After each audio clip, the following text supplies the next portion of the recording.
and welcome to today's Battletech review. Today we're going to be looking at the Coyotl or Coyotl, depending on who you ask. I generally go with Coyotl just because I think that's how you're supposed to pronounce it a little bit if you're in that particular linguistic range. I'm not very sure here. However, this is a very, very important mech in history, even though it is not one that is super well known. This is the first OmniMech, technically, and it has a few different odd origins and odd situations surrounding it. I do think it's a very decent mech, and I'm wondering why it was left out of production for so long, especially since in its weight range, there isn't really that much competition. We've got that old wily Coyote there, which is also, I guess, something that inspired the Coyotl with, in Evan's name, What Am I Doing?, which is the tagline for early OmniMechs. So let's get into it. The idea of being able to swap equipment and weapons really quickly on any military equipment has been around since, I would say, around the Terran Old World War II. Battlemechs are generally far more advanced than whatever was available in that particular war, and once you actually dig into it, you notice that the weapons on a mech are generally bolted on to the chassis and are not easy to swap in and out, which is a thing that a lot of mech jocks seem to ignore. The number of people coming into the shop asking, like, yeah, can you swap that AC-5 for a large laser, is fairly huge, and I always have to tell them that it's not that easy to do. With that, you also have to realize that you have the gyro assembly that needs to be aligned to the new weapons being set up, especially if you mount an autocannon, and that autocannon has recoil and you need to control it, or if you replace an autocannon with a laser, well, it no longer has recoil, so the gyro needs to be completely reconfigured around that. Power couplers are very important, especially with the amount of lasers we like to use nowadays. You need to connect everything properly. It's really not that easy to modify a mech in the long run if you look at all there is regarding it. An early experiment in trying to make this a little bit simpler was with the Mercury, which is a thing that came out in 2742. We don't remember that 2742 version all that much. Downgraded versions were more popular during the Succession War, and there's a more modern version nowadays. But the Mercury was decently armored, pretty fast because it used a mask to get very good top speed, and it was decently armed for a scout mech. But engineering-wise, outside of all of that, where it really shone was the weapon assembly for the two small lasers, one in the head and one in the torso. Rather than going with a bolt-on approach, which is what you normally do with a mech, these assemblies could easily be taken in and out in a matter of minutes and reconnected with minimum hassle because it wasn't some more kind of pod-like system in assembly where you use the lift. 500 kilogram for a small laser. Unless you're an elemental, you're probably not going to be able to lift that by yourself. But with the proper tools, you could pull out a damaged one or a one that needed to be replaced due to wear and tear and put it back in a matter of a couple minutes. I tried it with a limited team just to see what we could do on a Mercury. We managed to swap them in and out, both of them, in 30 minutes. Which is fantastic once you start thinking about it in terms of maintenance. With the Mercury coming out just a few years before the Mercury coup and everything that came afterwards, the militaries of the Inner Sphere really didn't have time to work on this particular theory and upgrade it.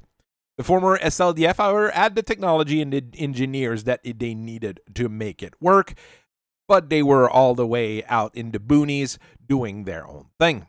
Out of this came one of the odd mechs from Clan Wolverine, the Mercury II, which expanded on the concept of the original Mercury on a 40-ton chassis. It's not an OmniMech, even though it looks like the Coyotl quite a bit. It's not a Coyotl either, but some of those base concepts were looked at and expanded on during that period. After the destruction of Clan Wolverine by the other clans, Clan Coyote claimed at least one Mercury II, and their engineers got to work. There's other people that captured some and worked on them to try to do similar things.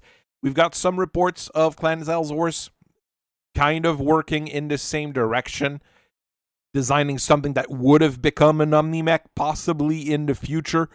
But really, the Coyotes were the first one to have an effective prototype of OmniMech with the Coyotl in 2854. It allowed you to not only replace the weapons in a snap, but also to customize the weapons loadout. This is a lot more work than a Mechwarrior often think. The concept of an OmniMech is very, very complicated in the long run. You need the gyro that is able to reconfigure itself to balance for the weapons on a snap. And really, here, it's not like we are used to saying, like, yeah, here's this loadout, this loadout, this loadout. Those are the standard loadouts that are well known, basically. But with OmniMechs, you can technically do whatever you want as long as you have the necessary pods for it. So the gyro has to be able to snap into place and figure out exactly like what kind of balance and what kind of control it needs to do at all time. So that's a huge improvement and a huge difference between an ordinary gyro and an OmniMech gyro. The targeting computer also need to readjust to all the new weapons to know where you can shoot and when and how and everything like that. This is a lot of computer work.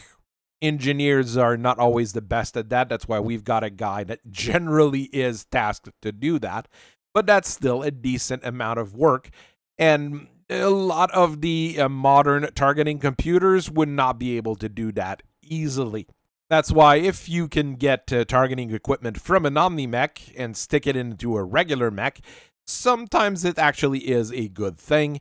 When you're a down-on-your-luck mercenary, that it keeps modifying its mech to fit whatever equipment they have on hand at the time.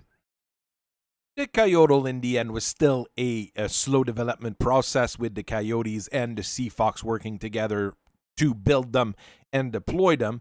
But by 2859, Clan Coyote's Alpha Galaxy was refit with mostly OmniMechs. The results were pretty much immediate, and the Coyotes were dominating trials across all the battlefields in the Clan homeworlds with their easily to customize machine. We have heard that there were other OmniMechs that the Coyotes and the Sea Fox had built at the time, but I can't find any proof, any specs of it. Everybody wanted OmniTech at that point, so all the clans were going to start trialing the Coyotes all the time. Rules were put down by the Ilkhan of the time, which was from Clan Burrock, which is always odd in my opinion. And, the Coyotes kept winning those trials where people were challenging them because they were only allowed to do one a year, and it wasn't easy to defeat people who had better equipment. And, it took 9 years for Clan Jade Falcon to win the technology, and from there, it quickly spread out to all the other clans. Of course, you could trial for it or you could trade for it, so there's likely a few trades that were done as well. The Wolves got it fairly quickly. Sea Fox and Coyotes were working together, and Sea Fox liked selling stuff. So, there was a decent spread of the technology. And the last clan to actually acquire the technology was Clan Ghost Bear in 2873, 19 years after the original deployments. By that time, the Coyotes also had new OmniMechs like the Night Chanter or Crab 2C and the Spirit Walker, the Black Knight 2C. There were a few others like the Woodsman. All those things started cropping up around that time. With the design being a bit old and outdated, Clan Coyotl stopped the production of the design in 2943. You had the Fire Mandrill's Viper and the Steel Viper's Battle Cobra, which became quite popular and were the standard 40-ton OmniMechs during the clan invasion. And I would say that the Viper Dragonfly was far more common than the Battle Cobra, but still. It wasn't until 3145 that Clan Sea Fox decided that the design was actually pretty good and brought it back from the dead. And I would say that the clans would probably have been good to keep it in production, because it would have been a very good mech in its range during the invasion, compared to the Dragonfly, which was built for a single purpose, and the Battle Cobra, which is just an odd design in general. So what is the Coyotl? Well, let's look at the base specifications on it. It's not as advanced as some of the modern OmniMechs, but it still uses a lot of space-saving technology on a 40-ton frame made out of endo steel. The engine is a rather large Pitman 280. They didn't even change the name on that one. It's literally a Pitman. Unless the CFox ones that I've grabbed have a Pitman engine in, and when they were being built in the Clan Homeworld, it was a different one. I'm not quite sure there. It gives you a top speed of 120 kilometers per hour, which is slower than the Mercury, which had a mask. And that was the same as the Mercury II, which is a very strong inspiration for the design, let's say. One of the big challenge of making an OmniMech was getting that endo steel chassis and that XL engine to work together and allow for the pod equipment to be slotted in and out, but it somewhat worked. It has 8.5 tons of standard plates, which gives you almost maximum protection for a mech this size, and you still have 15.5 tons of pod space, which is quite significant. Once the base problems with the XL engine and endo steel was hammered out and the gyro started being balanced, we got the primary Coyotl that entered the scene. This was supposed to be built around the big gun ERPPC as the centerpiece, and it was supposed to be combined with all sorts of other things on all other configurations. We'll see where that goes. So that ERPPC is the centerpiece, and it's combined with a 10-rack LRM, which gives you very good long-range fighting capabilities. And since it is also a clan LRM, well, if something gets close by, you can still blast it in the face since you don't have a minimum range. Once things get a little bit closer, you get a super accurate medium pulse laser and a Streak 4 tube SRM, which is great against armor, to exploit oils in the armor that you've made with your previous weapons, or just to be quite accurate in city fighting. So this was a nice, balanced design which could do just about anything it needed to do. All sorts of pods were created for the Coyotl, but Alpha was the prototype where they wanted to see if they could mount jump jets into pods. And here's a pro tip: you can, and you always should. It is rough on the gyro and it is rough on the computer, so yes, it does require a little bit more work, and the things need to be programmed in advance, but still a very bright idea to do that. Here you get a jump range of 210 meters to reposition quickly, and you bring a large pulse laser and Streak 4 tube SRM to bear. So you replace that ERPPC with a weapon of the same weight, which is more accurate but has less range.